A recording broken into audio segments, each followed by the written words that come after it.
high again, color a little bit bigger. I'm gonna watch a video from DREAMCORE. A link to his video on YouTube will be below, and we're just gonna watch it because it's on the passive skill tree, the warrior strength part of the tree. Let's just get to it. Okay. Ah. Okay. Good intro. Nice. During my time playing Path of Exile 2 in LA, I was able to capture some of the passive tree, including many notables and keystones. In the run-up to the launch on December 6th, I'm going to be covering some of the craziest nodes on the tree and taking a look at how you can utilize them in your slapped builds. there. Now, one of my biggest concerns about PoE 2 before I played it was that the passive tree may have a bunch of very generic and bland stats due to the fact that it's bigger than the PoE 1 tree, and they had to fill out all of the space left from the removal of life nodes. But I can confirm that this is not the case. The design they've gone with has the more generic and bland stats at the beginning of the tree near the starting locations, but as you branch out towards the outer edge of the tree, you begin to find some very interesting specialized nodes. Some of which are more akin to keystones than a normal notable in PoE 1. That's and interesting. Just have some That's a good way of balancing it. In this first video, we'll be looking at some nodes in the strength area of the tree, where the warrior stars. Beginning with this one, Unbending, which is located pretty much in the middle of the strength aligned section of the tree. So, there is actually some increased maximum life on the tree, but it's a very, very rare stat. I think I counted a total of perhaps 3 or 4 notables on the entire tree with increased maximum life on them, and this is one of them. So 3% increased maximum life. Seems weak at first glance, but that's not really the case.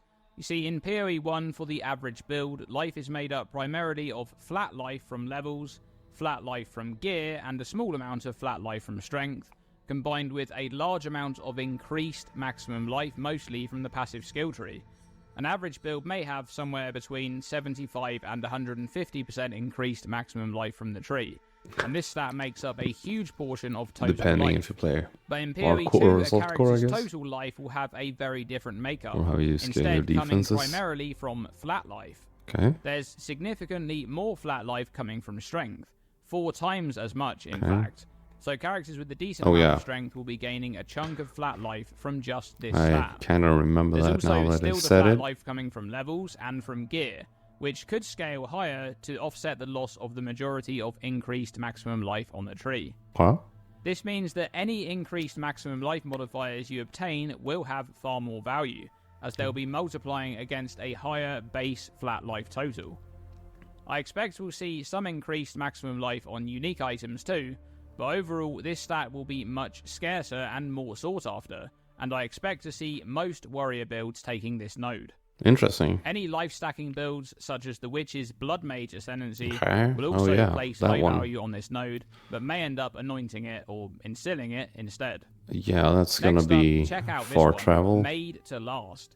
0.5% of physical damage prevented from hits in the past 10 seconds regenerated as life per Juggernaut, second. right? Seems familiar. Yep, that's a weaker version of the Juggernaut's Untiring Ascendancy node from PoE 1. No. I was surprised to see this one as a notable on the tree in PoE 2, but it's a fun one to have. One thing that really I'm gonna pause. Me I think it's pretty interesting that people has so many. I have no idea why people think PoE 2 will be like PoE 1. We need to be more open-minded about what we can expect to see and how we want it to be. Thinking out loud. I think there might be a lot of PoE 1 players that will be complaining about things that aren't worth complaining about because they want PoE 2 to be like PoE 1. I think we need to approach PoE 2 with a very open mind. I played PoE 1 since closed beta. Almost every league. I think I missed one. No, I haven't missed a single one. I've played every league, I'm pretty sure. And yeah, in the beginning of the game, there was a lot of changes going on all the time. And that's what made me get into the game even more, because like there was always something new to try and all that. And I think this closed beta will be the same in the sense that there will be a lot of adjustments to balance the passive tree, the skills, everything. And yeah, we really need to have a open mind about what we can expect, because I don't want PoE 2 to be PoE 1. I want it to be different. During my playthrough, and the sentiment that I've heard from others, is that PoE 2, at least in the early game, is a war of attrition.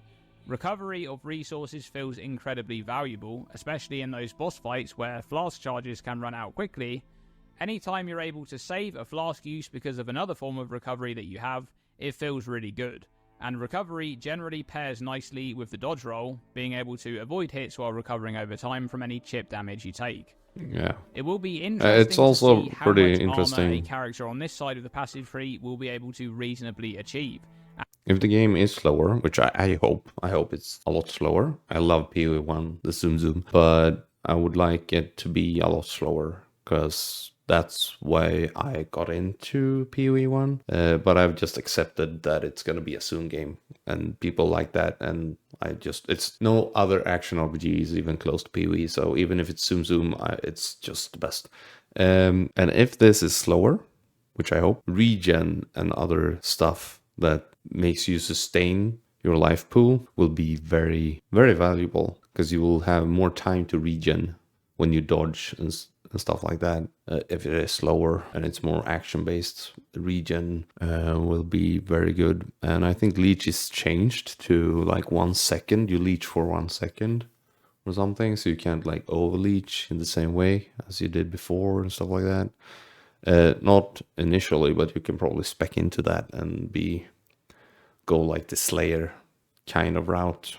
Maybe even better than Slayer if you really go hard.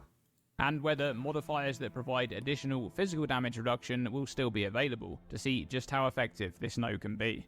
This looks Skull Crusher very is located annoying on the outer edge of the tree, Ooh. and I wanted to highlight this one because of the Titan Ascendancy reveal, which has the same modifier on the Ascendancy at a higher value of 40% more damage on the surprising.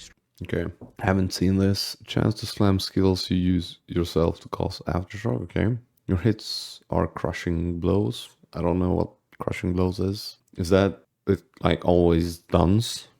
It always builds stun, maybe. Yeah, probably. Yeah, if you look at it, 2 is this node before, so you get the crushing blow, and then you get surprising strength, more damage against heavy stunned enemies. So you probably, yeah, this builds stun. Then you deal more damage when they're stunned. Interesting. I'm gonna play a Titan Warrior. I wanna dual wield 2-handers and bonk. Yeah, and stun. So probably take these 2 nodes. Strength notable. These modifiers will multiply together Looks to very provide strong. an effective 68% more damage against heavy stunned enemies as long as you're using a mace. Overall, the Titan may be a fairly generic and bland ascendancy, especially compared to some of the others, but I think it will feel really nice to play. Being able to stun enemies more often and deal a bunch of damage against those heavy stunned bosses, that's going to be extremely satisfying. Next up, Spike Pit, which is located nearby. This one makes jagged ground you create apply 10% increase damage taken to enemies that are calculated as before. Now, I discussed We don't the know. potential of Keep an jagged open ground mind. in a previous video, and I think having a bunch of ways to generate and explode jagged ground will be really powerful. And this node only acts as another multiplier to damage, and pairs quite nicely with the aforementioned Titan Heavy Stun combo. Alright, let's discuss Leech for a moment with these 2 notables. Savoured Blood, which is located towards the outer edge of the tree, and Voracious, which is located close to the start locations of both the Warrior and the Mercenary, right between them. Savoured Blood just seems extremely strong. In PoE 2, Leech will not have a cap, and is instead limited by your damage and the monster's Leech resistance. Oh, Leech resistance. We resistance. currently don't know how long a Leech instance will last, but we believe that it may be 1 second, due to Harishi's comments during the Zizaran interview. Okay, 50% that's what I've heard. multiplier on Leech recovery is incredible. Meanwhile, the slower expiry of Leech would make a 1 second Leech last 1.25 seconds, ending with a 20% net recovery increase to the amount of life leeched per second. But with Leech lasting longer, you'll also gain that recovery for longer in situations where you need it. So I feel that in some situations, the downside of this notable is actually an upside. However, the power of this node is truly revealed when combined with instant leech, such as the Voracious Notable, which makes Totem looks pretty 20% sick. of leech instant. This portion of instant leech fully benefits from the 50% increased amount of life leeched modifier and is unaffected by the expiry modifier. I think this will feel really nice, having a decent amount of instant leech and slower recovery leech on top. Okay, I've left these two nodes till last because they're really interesting. Proofing is Whoa. located towards the outer edge and makes 25% of armor also apply to fire damage taken from hits. It's hits, not This degen. is extremely strong on its own. Yeah, Anyone who's that's been playing PoE 1 insane. for a while will recognize this from a Unless stat they've that changed used to how be on the damage is Juggernaut, calculated. which made 8% of armor We don't apply know. to elemental damage from hits. Armor applied to elemental or chaos I damage is assume not, though. calculated post-resistance mitigation, and since armor is more effective against smaller hits, is extremely powerful when mitigating damage that has already We been don't know how filtered down by resistance. armor mitigation This node is. only for fire damage, but it's still very strong regardless. How mitigation is It'll be calculated. interesting We don't. to see if we end up shouldn't having assume mechanics it's the such same. as tempered by war in PoE 2 to make this type of notable far stronger.